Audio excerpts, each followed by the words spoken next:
Добар ден, со мене во студиото е директорот на Агенцијата за храна и ветеринарство, Николче Бабовски. Имаме две многу важни теми во моментов, кои што ги засигаат граѓаните и сточарите. Ке почнеме со првата тема за граѓаните со поголем опсег, би кажала, затоа што сите мораме да јадеме, а во моментот, во време на инфлација, во време на енергетска криза, кога сите штедат, па се штеди на струјата, постојат различни реакции околу тоа дали се чува добро храната, дали таа е со ист квалитет како порано. Па го прашувам господин Бабовски, што забележа Агенцијата за храна и ветеринарство? Вака, благодарам за можноста да учествувам тука денеска заедно со вас. Што се однесува, како што кажавте, во моментот точно имаме две, да речем, горливи теми или значајни теми за сите граѓани во државата, бидејќи храната мора да биде обезбедена и нормално да го има потребниот квалитет и да биде безбедна. Така да тоа е во онај дел, значи, кој што го напоменавте, а во другиот дел е појавата на африканската чума кај свињите, значи тоа е опасно, тешко, заразно заболување, причинето од вирус која се јавува и кај домашната популација на свињи и кај дивата популација на свињи. Првиот случај во нашата држава беше во јануар во Драмче, во Делчевско. Успешно се справивме, меѓутоа, знаете како вирусот е доста отпорен, во земјата може да остане и подолг временски период активен, дивите свињи си се движат и за жал дел од несовесните сточари исто така придонесуваат во ширење на оваа опасна заразна болест по здравјето на свињите, бидејќи за оваа болест ниту има лек, ниту има вакцина. Ќе ве вратам на свињите малку подоцна. Сега сакам да ве прашам дали има засилени контроли во однос на безбедноста и во однос на квалитетот тоа што е декларирано. Апсолутно, значи агенцијата секојдневно нашите колеги се на терен, значи си ги извршуваат редовните инспекцијски надзори во сите објекти, без разлика дали се работи за објекти за од производна страна, значи кај производителите, или се работи за економски оператори кои вршат трговија и пласман на одредени производи на пазарот. Тука секојдневно сме присутни, дури во случај кога има одредени представки од граѓаните, значи одма се реагира, тоа се тие понекогаш имаме и контролни и вонредни инспекцијски надзори покрај овие редовните надзори кои што ги вршиме како агенција. Еве како еден податок само можам да кажам дека од почетокот на оваа година па до август месец веќе имаме над 30.000, поточно 30.105 инспекцијски севкупни контроли, значи од сите видови, и при тоа за жал имаме и констатирано и одредени недоследности за кои што одма е реагирано, значи донесени се и одредени решенија кои што нивниот број е 2806 против таквите субјекти, од кои 55 се прекршочни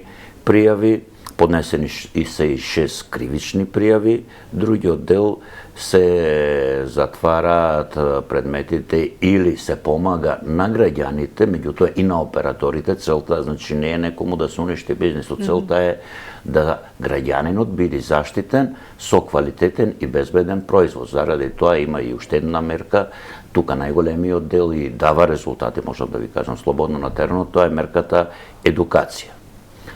Нашите инспектори, односно инспекцијските служби во изминатиот период, значи од почетокот на годината, заклучно со август, сега веќе сме и крај на септември, имаме според она што е пропишано со Законот за безбедност на храна, уништени се 83,7 тони на храна, поточно од ними 73.920 е храна од животинско потекло и 9.872 килограми е храна која што е од неживотинско потекло.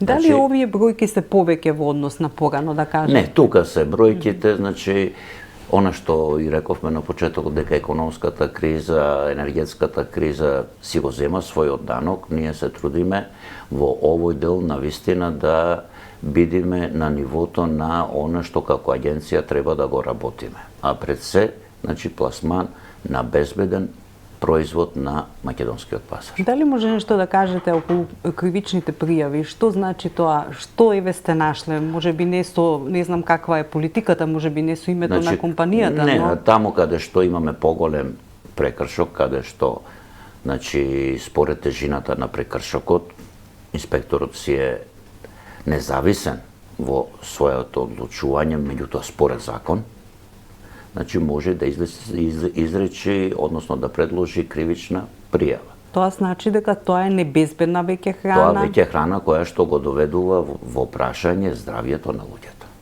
Од кој тип на храна е имаме смена? две други кривични пријави во овие 6, значи 4 се во однос на храната, имаме исто така и 2 кривични пријави за несовесни сточари кои што заразените подрачја изнесуваа животни, односно вршеа транспорт каде што не смееја. Тука си постапи МВР и понатаму процесот ќе си тече против тие Во лица. 4 пријави за каква храна еве станува збор? Кога- Кој тип на храна, дали тоа било Храна од животинското потекло е она храна која што многу полесно го губи својот дали квалитет. за месо зборуваме, за млечни производи Се или што е од животинско потекло, значи имаше и од едно и од друго. Да. Така. Така да производите од животинско потекло, доколку не се чуваат на соодветен начин, тогаш кај ними може за жал да дојде до побрзо расипување, односно да тие побрзо станат небезбедни за употреба на нашите граѓани. Можевме Тука треба да- да внимаваме многу сите, како граѓани, како купувачи, како корисници на тие производи, значи треба да видиме дали се чува на соодветен температурен режим, и од друга страна исто така треба добро да ја погледнаме декларацијата, да го видиме составот на производот и што е многу битно, рокот до кога тој производ е безбеден да се употребува. А дали сте забележале намалување на температурите на фрижидерите над оној минимум што треба за чување сега во енергетската криза? Значи, нашите инспектори имат добиено налог, посебно внимание да обратат токму на тој ладен систем на чување на производите кој што е предвиден и со ХАСА планот на секој еден економски оператор, каде што редовно треба да се контролира и забележува од нивна страна температурата, значи си имаат листа на која ја забележуваат температурата во одредени разгладни уреди. До сега, заклучно со вчерашнава пријава која што стигна, имаме 2 такви пријави за тоа дека не се чувани на соодветен температурен режим или народно речено исклучени уреди. Поедната е веќе постапено, направена е контрола и за среќа на граѓаниве при самата контрола утврдено е дека пријавата е неоснована, дека има температурен режим, а за другата која што ја добивме вчера, денес веќе се постапува. Дали тоа се од големи ланци пријавите Не, или помали Кај малски, помалите? да Кај кажем, помалите, да речам, економски оператор, односно маркети, кои што, меѓу другото, значи имаат и храна која треба да биде под одреден температурен ладен режим, кај ними може да се случи, не обвинувам никого, да не се разбериме погрешно, Да. било кого, меѓутоа, да, нешто кошта во ова време на економска и енергетска криза, меѓутоа ништо поскапо од животот на човекот не е. Така, од безбедноста. Освен безбедноста на храната, вие и квалитетот го контролирате Апсолутно. соодветно на декларациите. Да. Дали сте забележале, особено во млечните производи, се слуша дека тоа се слуша, е така, нели, општа Да, констатација, ние не зборуваме за се слуша, него дали еве вие сте направиле анализи и сте забележале палмова маст недекларирана, вода, прашоци. Значи вака, има начин на производство на секој еден производ. Еве, заеме млечните производи, значи сирењето, кашкавалот е млечен производ. И според закони и правилници тие се декларирани како млечни производи и можат да се произведуваат само од млеко. Значи, тука не сме да има други додатоци, бидејќи тој производ можда е безбеден, утре ќе се и појави на пазарот, дали има додаток на било која растителна маст, ќе се појави, меѓутоа не може да се декларира и продава како сирење. Може под друго име, меѓутоа, да се разбереме, растително сирење не постои.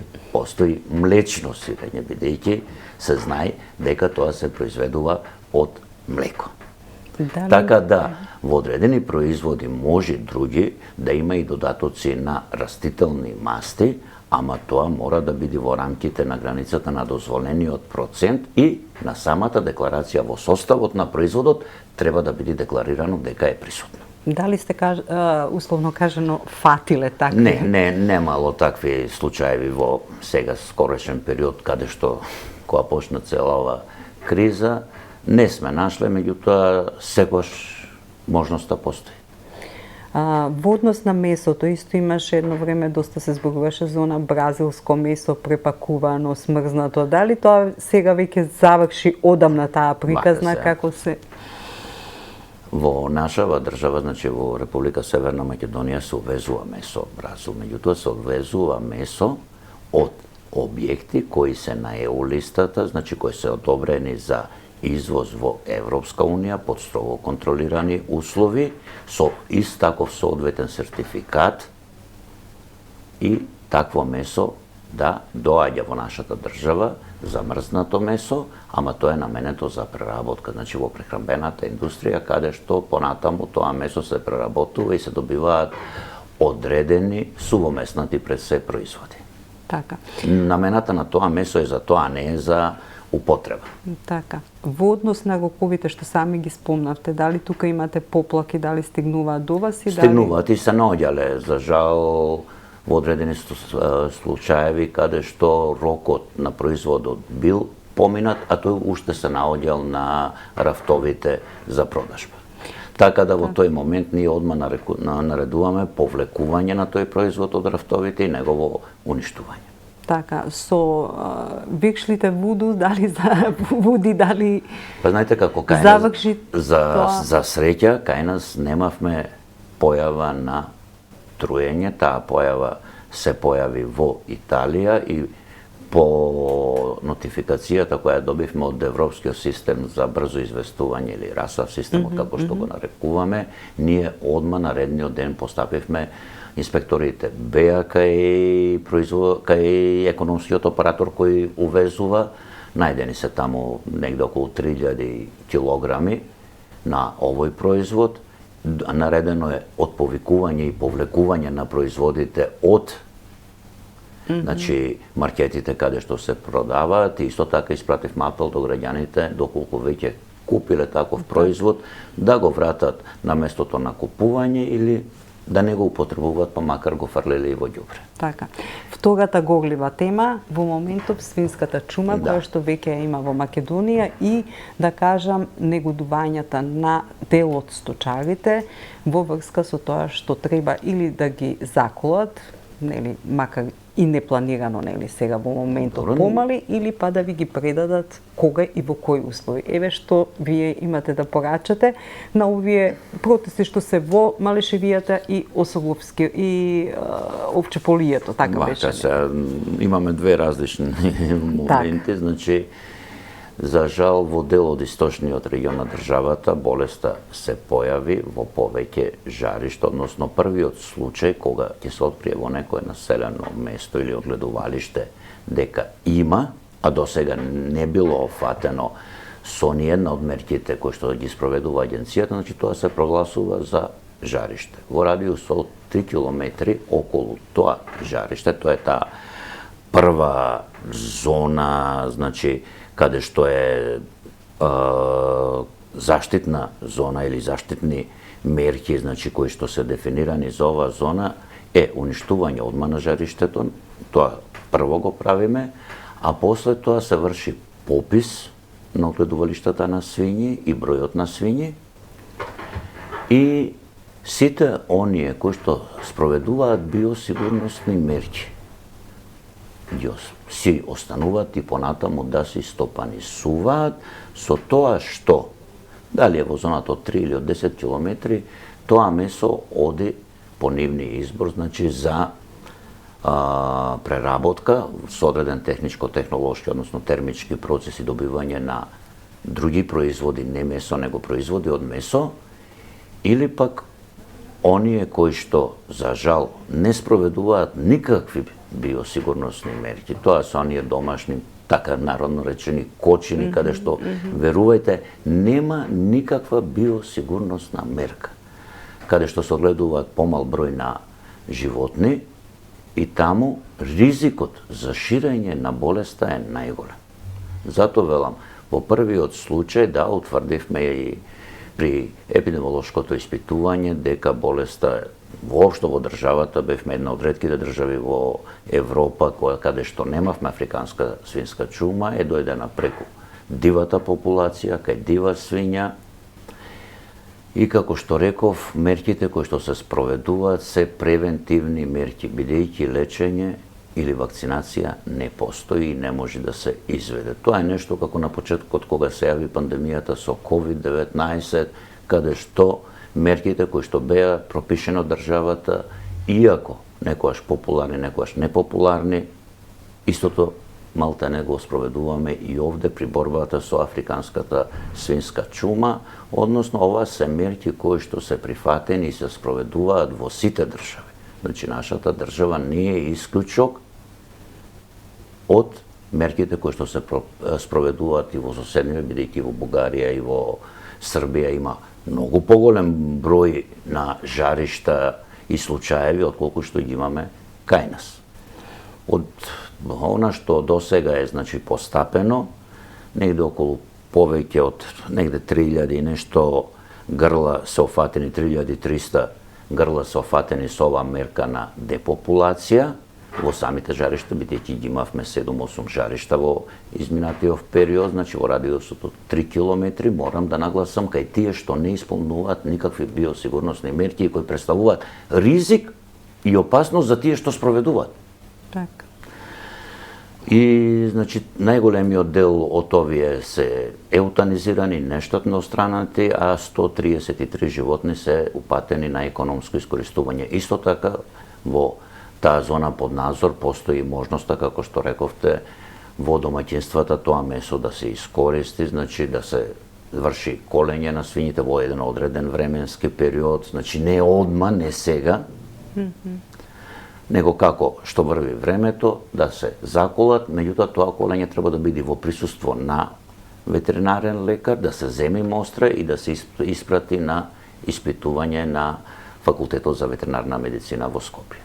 Значи тоа е редот на нештата, ние не сакаме да никому предизвикаме штета, а уште помалку да предизвикаме штета на производителите на свињи или на преработувачката прехранбена индустрија, месна индустрија, каде што во овој момент државата не зависи од увоз, една од ретките ситуации да не зависиме од увоз на свежо свинско месо. Домашните потреби ги задоволуваме токму со домашно производство. И овај број на еутанизирани досега е или нештатно страните депопулирани животни, бидејќи ги имаме од двете групи, како што кажав е нешто над 3000 или според податоците од пописот, бидејќи бројката на животни варира, некои одат на колење, некои се раѓаат нови, фазите на производство кои што се спроведуваат на свињарските фарми, негде околу 150.000 свињи има во државата, представува само 2%. Ако овие 2% ги спасат. успеат да ги спасат 98%, на вистина државата треба да вложи во тоа. Ние како агенција тоа да го спроведиме. И, што е многу битно, внимаваме да нема ни економска штета, бидејќи по упатството кое што се користи за исплата на надомест на животни одземени при појава на заразни болести, не само ова и за другите заразни болести, по тоа упатство, на секој еден граѓанин кој што ќе му се одземи вакво животно, следи и соодветен финансиска надокнада која е еднаква на пазарната вредност.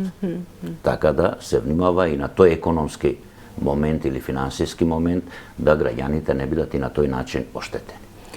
Господин Павовски, ви благодарам што бевте денеска со мене во ова утринско или пладневно, како би кажале, издание и се надевам дека и во иднина ќе споделуваме корисни информации за граѓаните. Благодарам многу на можноста за овие две теми кои што се навистина од суштинско значење за нашите граѓани и уште еднаш ќе ми дозволите на крајот и двете пораки да ги испратам, да внимаваме што купуваме, каде купуваме и дали е тоа безбедно, чувано и во рок на траење на производот, на конзумација, и од другата страна да упатам апел до сточарите, производителите на одгледувачите на свињи, за едно одговорно сопствеништво. Бидејќи со неодговорното сопствеништво не само што самите ние се загрозуваме цела една индустрија во државата. Благодарам. Благодарам.